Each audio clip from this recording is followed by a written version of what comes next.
Launching and running a business isn't easy. I've been there and I get it. With the right guidance, you can avoid common pitfalls and build something incredible. I'm Amy Davies, a 3-time business owner, and I'm your new business big sister.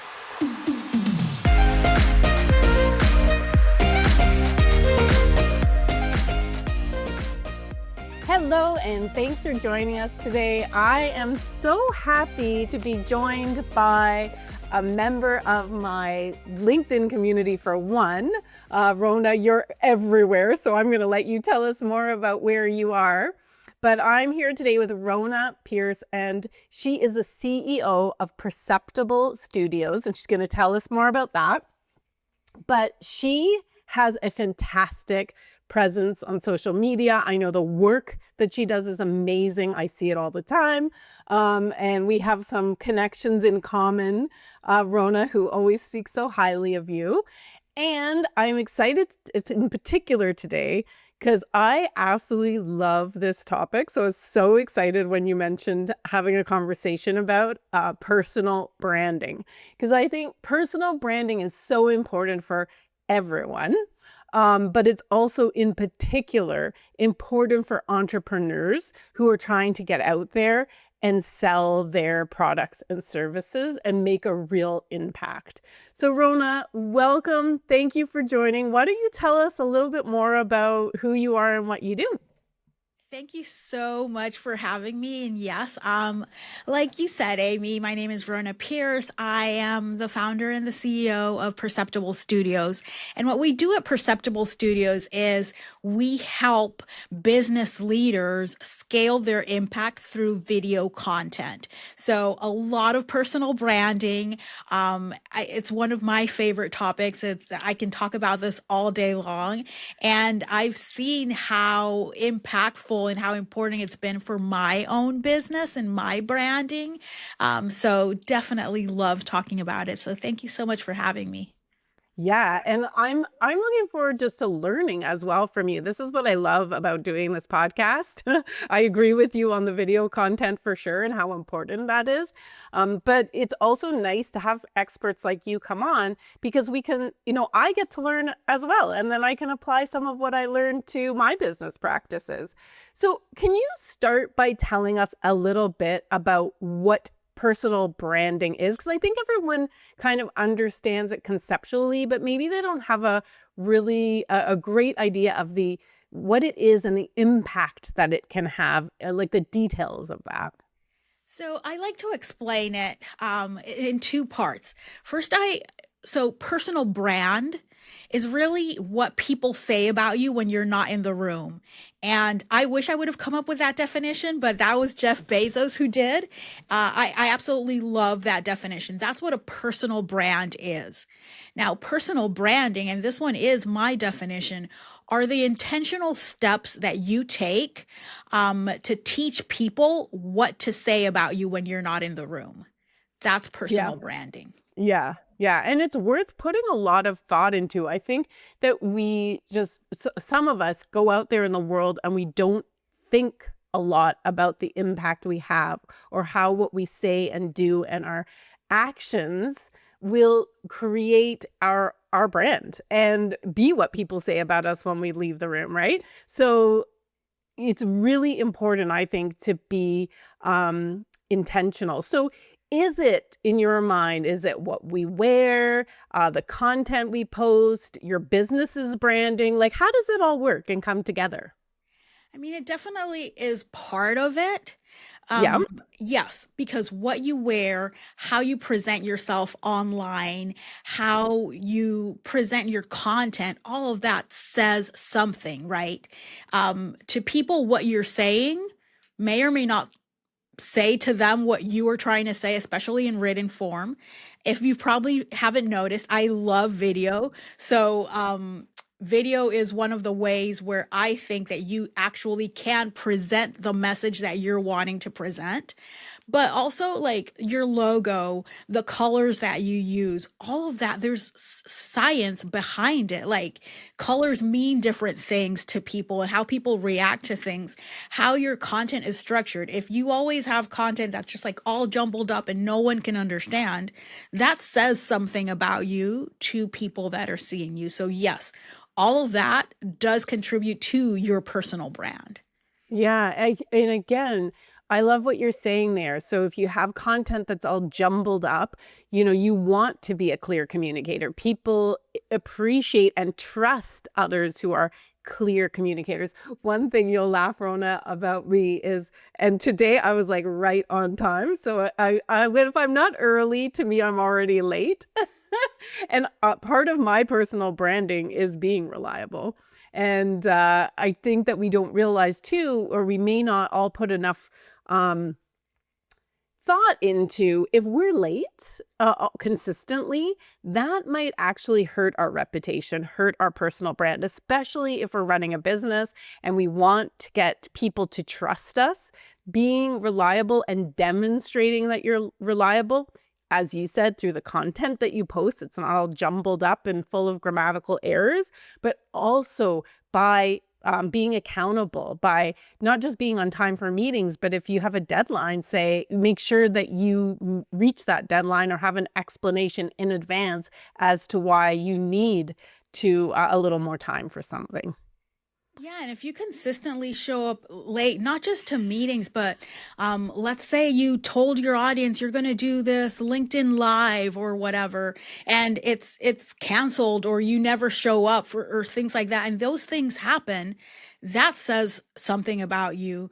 If you're out here trying to present yourself as, I don't know, for example, a graphic designer and you don't have a logo or your logo is a bunch of colors that don't match, that says something about you to someone who's looking to hire you. It's like I always try to say it, thinking offline, right? Do you go to the hairdresser who you've never seen with their hair combed? I know I Oh, okay. don't. That's a good one. Yeah. I don't. And if I Yeah. had to go to that hairdresser for whatever reason, I'm going to be willing to pay them less than what I would pay someone who has is on top of their game. Absolutely. That you make such a great point. What are you saying to the world when you don't have, even if you're not a graphic designer, I still think it's important to have a brand that's not blurry, that doesn't look like clip art, that you can put on LinkedIn. I'm always mystified by people that have businesses and they don't have their business's logo, on LinkedIn, especially if you're a B2B business, because it sort of is a validation point or a proof point for your audience that you're an established business. Same thing with a website. But I did have a question. How do you know if you have an effective personal brand? What are some of the signs? That's really a great question. And do people know you for what you want to be known for? And I Yeah. periodically ask my audience, and I do these posts, and you've probably Mm. seen them from time to time. Hey, when you think about me or my brand, or when you see what content, what words do you associate with me? That's Mhm. just, I just ask that, and people will tell me. And if anything that they say doesn't align with what I am wanting to present myself or what I am trying and working intentionally to present myself at, that's a point for me to reflect. But how do you know if other people, like let's say I was looking at someone else's brand to see if they had an effective brand? It's really, how are people interacting with you? Do you, when you post content, are people engaged with it? Do people recommend you? Are people sharing your things? And going back to like the business part of it, because I would hope all of us are in business to make money. Are you getting referrals? Are people talking about the work that you do without you prompting them for it? Because yes, we all know that we ask our clients and our customers for recommendations and reviews and stuff like that. Are you getting those without asking? That's when you know that your brand is working. People are talking about you or saying the things that you want them to say about you when you're not in the room. Yeah. And my other question for you, but it might just sort of be the flip of this, but maybe you have some other ideas. What are some of the clues? Like you were saying, someone says something about you that doesn't quite line up. Are there other clues that that your personal brand isn't very strong and that you might want that to be a focus area for you? Yeah. When you get on sales calls, on discovery calls with prospects, they don't truly understand what you do That's before getting such on the a call good with you. point. Yes, yes. I've gone through, I sorry to interrupt you, but I've gone through this myself because I've lately really focused on some of our branding work at First 30. And now I am asking people when I meet with them in networking meetings who are familiar with me and have maybe come to some of our webinars, I'll ask them now, do you know what First 30 does? And I'm not trying to put them on the spot or anything. I want that as feedback for me. So I absolutely love that. Sorry, I interrupted you, Rona. Continue. No, it's a valid thing. And even if you don't ask, have you ever? And I know this has happened to me, at least at the beginning stages of owning a business, where you would be so excited to get a prospect schedule a call with you, and what they're wanting you to do or what they think they could hire you for is absolutely totally different from what you do. And Yeah. like when I started, my very first business was on personal branding for job seekers, specifically in tech. Well, I would have people schedule a call with me wanting me to write their resume. And yes, I'm a recruiter. That's what I did in the past. Yes, I have and can write a decent resume. I absolutely hate resumes. Like my life would be, I would not like my life if all I did was write a resume. So when I had that call and people are like asking me to write resume, it's like, isn't that what you do? It's like, no. So that's where you like really have to focus. And I took that as a experience. It's like, okay, what am I not being clear enough about? To the point that I had a branding session like a few years after that. And there's photos of me, and you can see them, where I'm literally ripping a resume. That was one thing I told the photographer. It's like, we need to take pictures of me ripping a resume. I love that. Such a good idea. Like that is a very good way to communicate that message. And it's fun, it's quirky. And that's something I love about your content. And I think that listeners should go check it out. Is there a handle that you use across platforms that listeners can check out? Most platforms, it's Rhona, Yeah. Rhona B Pierce. Mm-hmm. Yes, I think I've consolidated all of them to be under that. And then Yeah. LinkedIn is Rhona Barnett Pierce. Yeah, I'm just even thinking, well, people are listening to this. They can kind of Yeah. log on with their phone. I'm always multitasking when I'm listening to podcasts or anything else. But, take a look at Rona does, because your pictures are always amazing, but you're actually funny, and it's not easy to be funny on social media or even in writing. I find some people try and good for them for trying, but it's very, very hard. I think you do succeed in that, if I may say. So I think it's worth people taking a look at what you do and how you communicate these types of messages in a way that's memorable, and it's not abrasive. You're not making people feel uncomfortable with the message you're giving them, but you're making your point. And I love that you brought that up about ripping up the resumes as well. Have you ever seen someone do, I don't know if you have any examples where you're like, ooh, this person did this, and it was glaring to me that they were totally disconnected from their own brand, or maybe just any kind of thoughts that come to mind with that? I think some people make their entire personality online be the contrarian and be um, like want to be the opposite. And I have a client who does this really well. Uh-huh. That's his thing. He does it really, really well. But I've seen other people who, when they try to do that and you go to their content, every single thing gives you this like feeling. It's this energy of like me against the world. I'm mad about anything and everything. You can't be mad about anything and everything in your content. Oh, this like criticizing everyone else's post, all of that, like that can't be your entire personality. So there are different ways to be like, okay, yeah, I'm here ripping the resume. There's so many people out there being against the status quo and against what everyone else thinks, but you have to do it in a way. I always tell myself when I'm going to post something, who is this helping? What lesson is this teaching? It can't be your journal. It can't be to vent type of thing. And that's where I think a lot of people um miss it because they're chasing virality, they're chasing the likes and all of that, and they forget the goal of their personal brand is to be known, or it should be, for some specific thing. So if you're always reacting to what's happening out there and there's no clear strategy, look, I have opinions about a ton of things.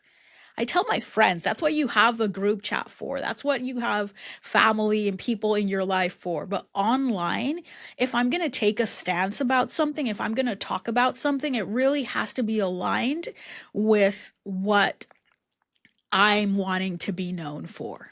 And to that point, I often will see something that someone's put up online that works well, really, really well once.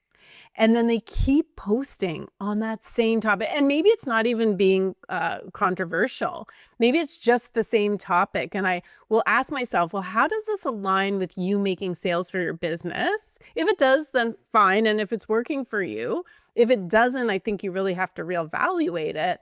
But just because content works once doesn't mean it's going to work 3 times a week, right? Yes, that's another common thing that I see. And I mean, for example, I have a few posts where, everyone starts their post with, I don't know who needs to hear this, Oh, I right? see this all the So time. that's a Yeah. common hook that people use. And when it works for people, every post starts with that. Well, I did a few months ago. And it was just, I didn't plan it. It was out of the blue. I wrote, I know exactly who needs to hear this and I won't tag them. Look, that post worked That really is well. funny. Yeah. I could start from now on every post that way, but I don't because I don't want to bore Mhm. my audience. Now, I do use it. I have used it a few other times. At other times when I've had to say something like that, I've used it and it always works. But if I started every single one of my posts with, I know exactly who needs to hear this, but I won't tag them, and then go into whatever I'm talking about, it gets repetitive. It loses the magic and the power that it has. So you have to have different styles and different ways of talking. You can't, all of your posts can't sound and look exactly the same. And it's weird because, yes, I talk a lot about consistency of your brand, but consistency doesn't mean repetitiveness. And now, a word about our production partner. Like many entrepreneurs, I'm a bit of a perfectionist. So when I started Your New Business Big Sister podcast, I knew that I had to work with a fantastic production company, and I chose Storyfora. And here's why. They make everything sound and look amazing, and I'm so happy working with them. They do all kinds of great content, video and otherwise. So if you're looking to up your game as an entrepreneur, check out Storyfora. That's www.storyfora.com. And if you want to get in touch with them, email info@storyfora.com, and your podcast can look as good as mine. And now back to the show. The other thing I love your thoughts on, Rhona, because we're being encouraged to be more vulnerable nowadays. And I really find it hard to believe when someone presents their life as always being perfect on social media. And this is something that I'm going to hold my hand up and say there was a period of my life where I did try to present as perfect. I write about it in my book and I've talked a little bit about it. And the minute, of course, those lives do fall apart. Mine did certainly at one point. I'm better for it. But I realized when that happened, it opened up the world to me a little bit, and people were more willing to share and be more real with me. But here's where I kind of struggle with it, with personal brand. For one thing, I don't think perfection. Like I imagine these spaces where these Instagram influencers have this perfect house and you're just seeing this little sliver of it and everything, looks perfect what you're looking at and everything around it is a junk pile. Like it's a real home like everyone else's. Um, but sometimes people present as perfect and then they'll put up a post, whether it's on Facebook or Instagram or TikTok, wherever, and they're bawling, right? They're crying, they're getting really emotional. And that I find it's very strange to me. It makes me feel uncomfortable when someone has presented this image of perfection, whether it be with their themselves and their family life or with their business. And then there's this all of a sudden this huge exposure that seems like it's not controlled. Have you run into that or even just other examples of that? And how would you coach someone?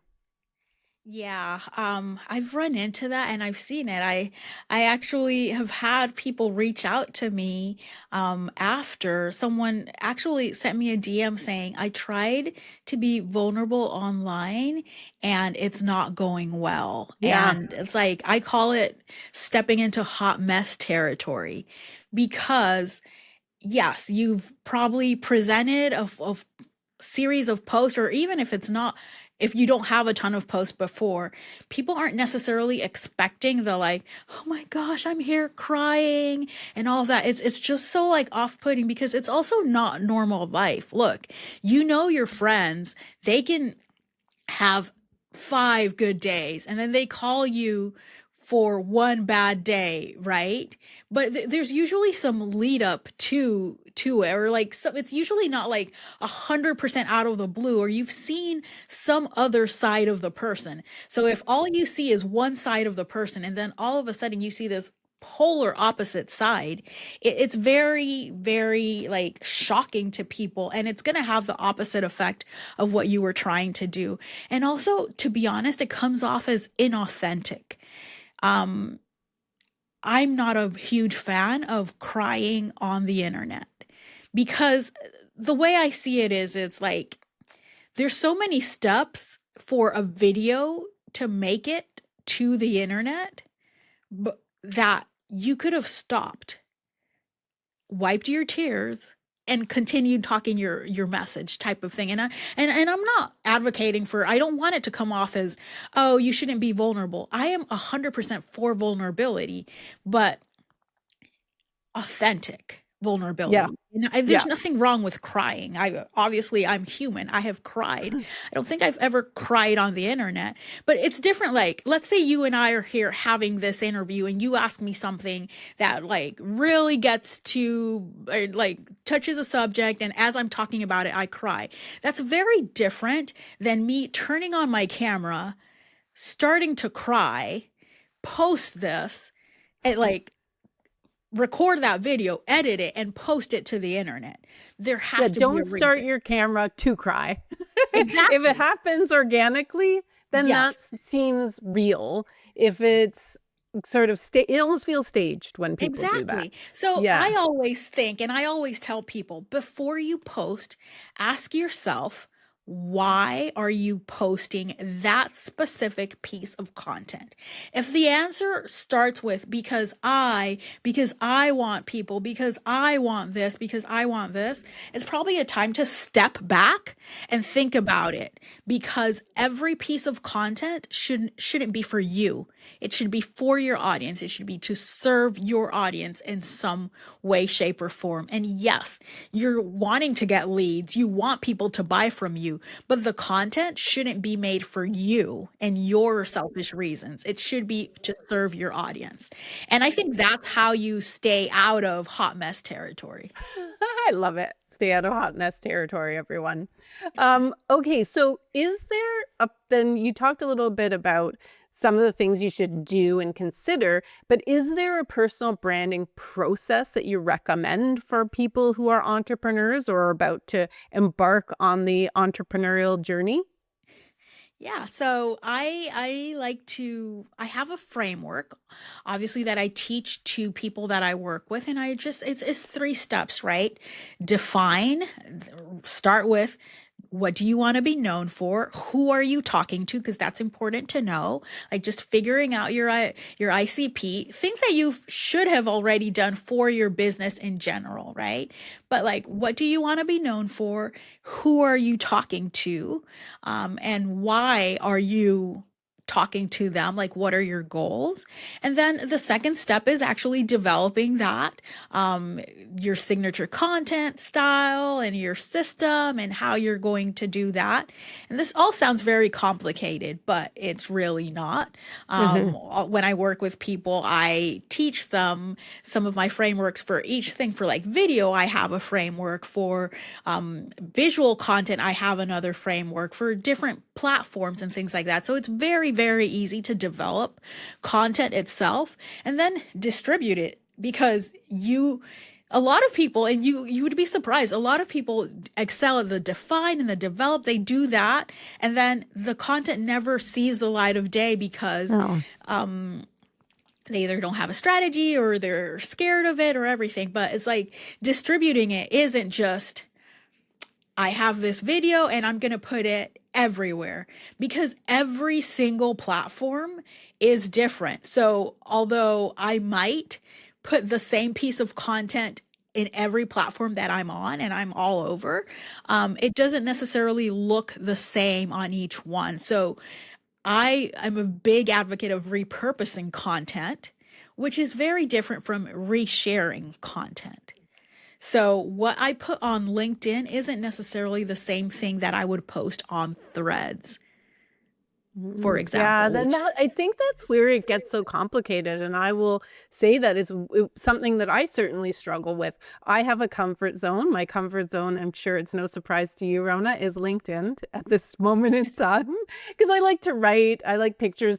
I mean, I love video, and I'm fortunate to have a great producer of this show. I don't story for, I wouldn't probably do something like this unless I had that producer, because I think to your points in this episode, if we're going to put out content, it has to align with our personal brand. And First 30's brand and my brand, we want it to be quality. We want to have we want our clients and prospects to know that when they work with us, they will get a quality deliverable. And that's why I needed a producer for this show, right? Like anyone can put up a video of a podcast, but you can see the difference when people invest in their content.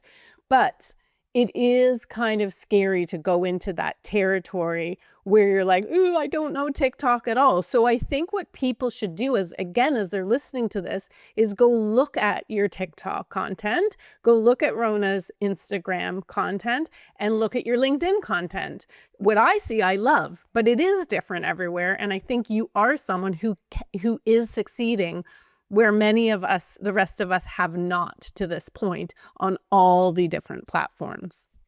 And I'll share thank you for that. And I'll share kind of like a secret. If you go to my Instagram and my TikTok, you'll see. So I've made a few pivots in my business and in my life, and the content hasn't caught up on every platform to the new things that I'm doing. And that's intentional because, okay, LinkedIn is my main platform, followed by YouTube. So I wanted to make sure that my pivot was solidified on LinkedIn and on YouTube. And I also have a podcast. Tell us Before what the name of your podcast, My Rhona. podcast is called Throw Out the Playbook. It's about modern digital recruiting, just like attracting talent in modern ways. So that content you see front and center. You go to my LinkedIn, you go to my YouTube, you see front and center what I'm doing now. You go to my TikTok and you see some of that pivot happening, but you don't see it fully. You still can see it. And by that I say some of my old content is still there where you don't have to scroll that much further to see it.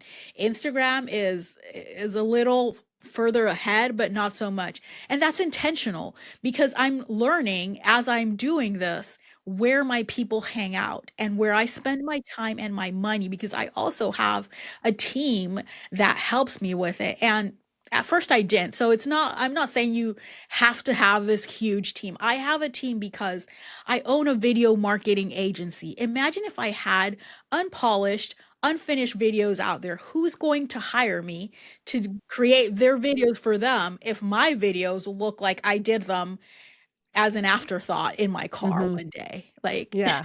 Yeah, I wholeheartedly agree with you. So many times, because I'm one of these people, because I'm doing this podcast, because I'm an entrepreneur and I'm really passionate about entrepreneurs. I follow a lot of different entrepreneurs, and I marvel at the discrepancies in what they say they do versus the content I see them put out, and there's just not that alignment for me. And it can I've been asked for feedback a couple times from some entrepreneurs, and it's difficult because I give it. If you ask me, I will give it, but I'll make sure you want the actual feedback. You must run into this all the time, Rhona, because you're being hired to work on these things with people. So you have to go in and actually make an assessment and probably give some pretty tough feedback some of the time. yeah, it's a lot of what I do. And then just like you, I make sure that people are ready for the feedback. But at the end of the day, if you're hiring me to help you with your strategy, I have to give you feedback on where you are right now. And we have to have a conversation about where we want to go and all of that. But it's all done in a very professional manner. I've never told anyone like, oh, this is blah blah blah. It's like, no, because I also understand that everyone hasn't had the training and the experience that I have had. And look, if you look way back to my OG content, way back, I'm talking 2013, it's not gonna look the same it looks now, because I've learned so much, and that is fine. That is normal. And but yeah, there's definitely strategy and intentionality that goes behind it. And I do give my clients feedback because I think that's what they're hiring me for. Yeah. And Rhona, do you have any recommendations on simple uh, tools that people should actually purchase if they're thinking about producing video content with you or with on their own? Is there certain things you're like, these are some simple tools that you need to get started? Well, when people work with me, they actually don't have to buy anything because I do everything. I literally get in a Oh, wow. recording room with them. Yeah. And similar to what we're using right now, we record and we take care of everything else. So people who work with me just have to pay me. But people who want to do this on their own, video, there's so many tools out there.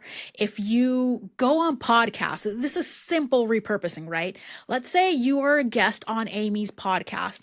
Amy has a video podcast as well.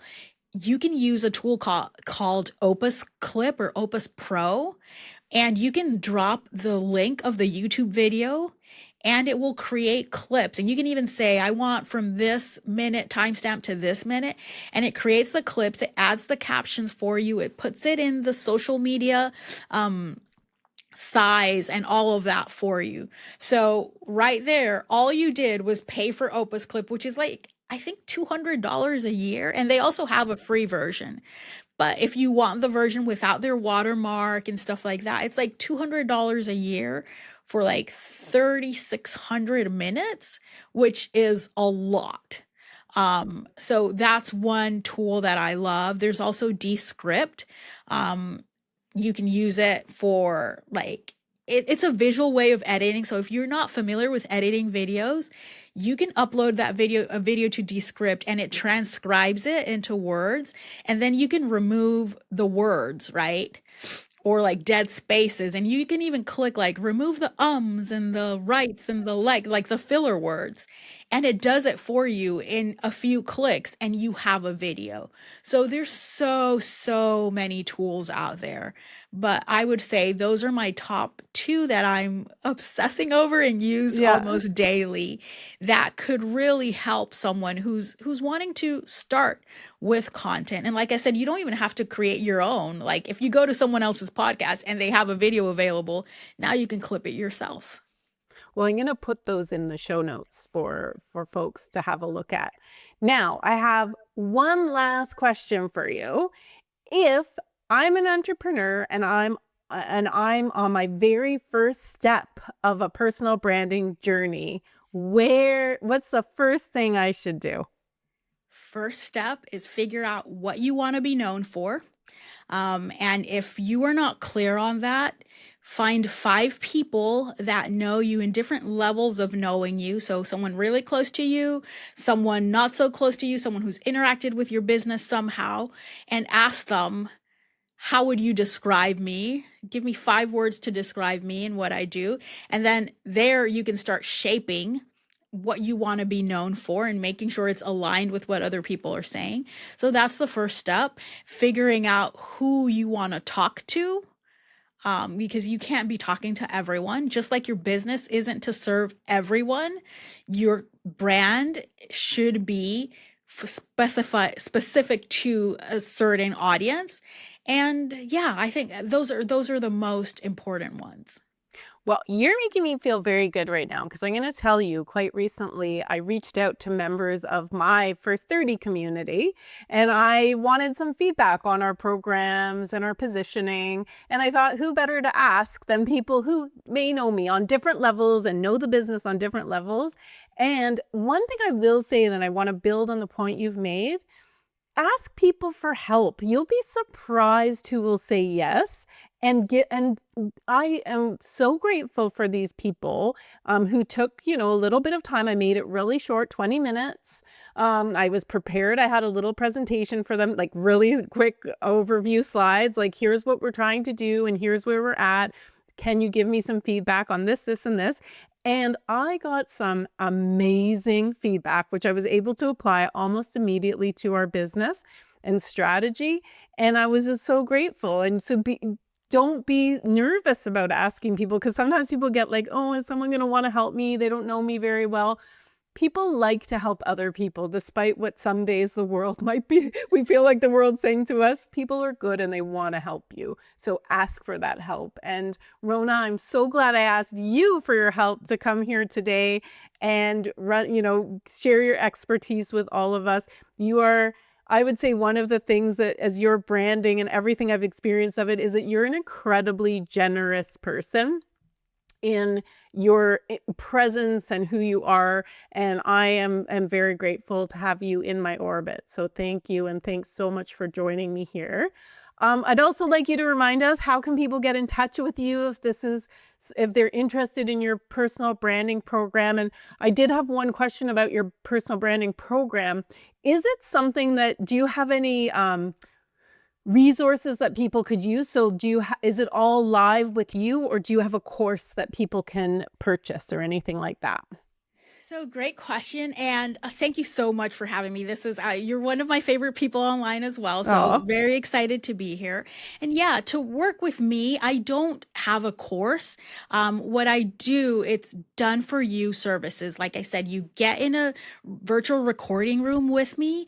We do my team and I, we do all of the research for what topics you should be talking about. You don't even have to prep for sessions. We just ask you questions and then we create those videos for you. That's one of our services. That's the most popular one, especially for busy business owners. But we also have people who do create their own content.